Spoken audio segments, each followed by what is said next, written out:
Enter independent media watchdog Adfontis Media, which rates and reviews thousands of news outlets for their reliability and bias and releases their findings in the form of a media bias chart.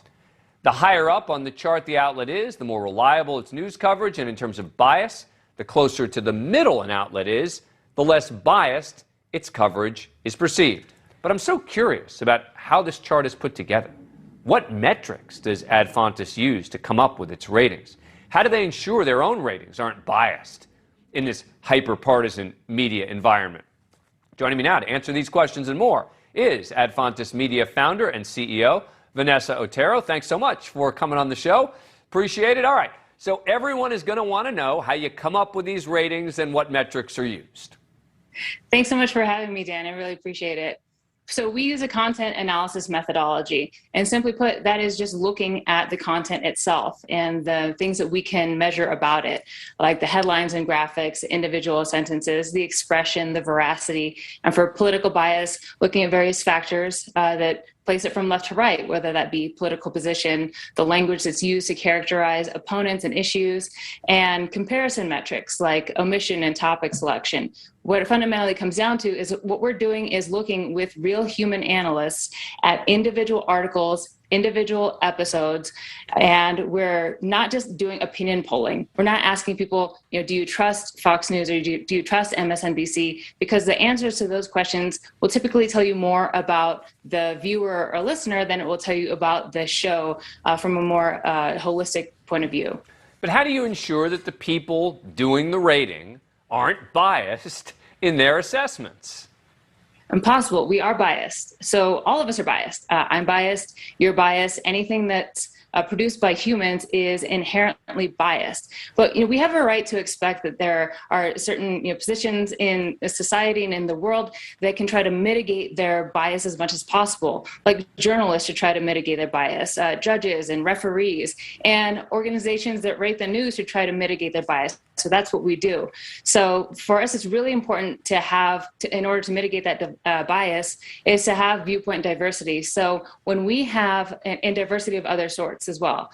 So how our analysts rate articles and episodes is there'll be 3 of them in a Zoom room, 3 of them at a time, and they'll be looking at one article, and one of the analysts is right-leaning, one is left-leaning, and one is center.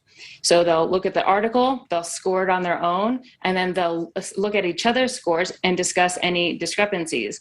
And so because we're doing that over thousands and thousands of articles and episodes with this team of analysts that are trained in our methodology, we get a really high level of agreement with folks that you come from different sides of the political spectrum and also vary by age and gender and race. Have you seen any trends with regard in particular to the cable news kind of biases sort of getting better or worse since you created the first media bias chart in 2016? Yeah, it's interesting. There are changes. As you said, we created the first media bias chart in 2016, in the run-up to that election. And if you remember, the vitriol during that campaign, it doesn't seem to really have abated. We just seem to be more partisan and polarized than ever before.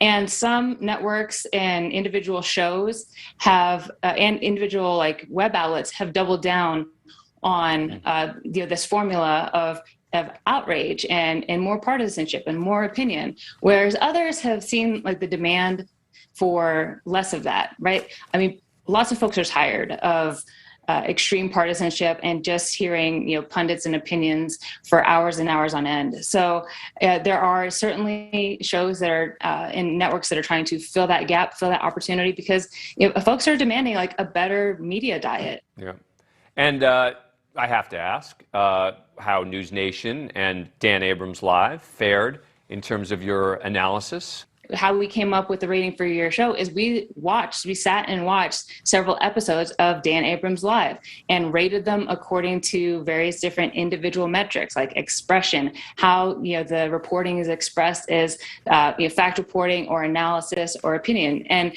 as there's a mix of fact reporting and analysis on your show.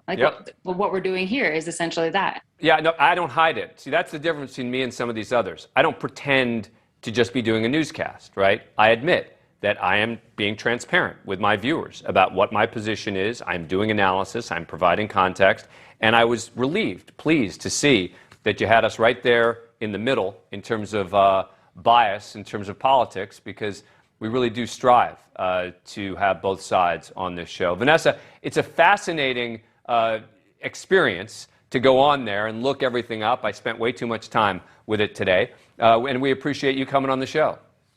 Thanks. Appreciate you having me, Dan.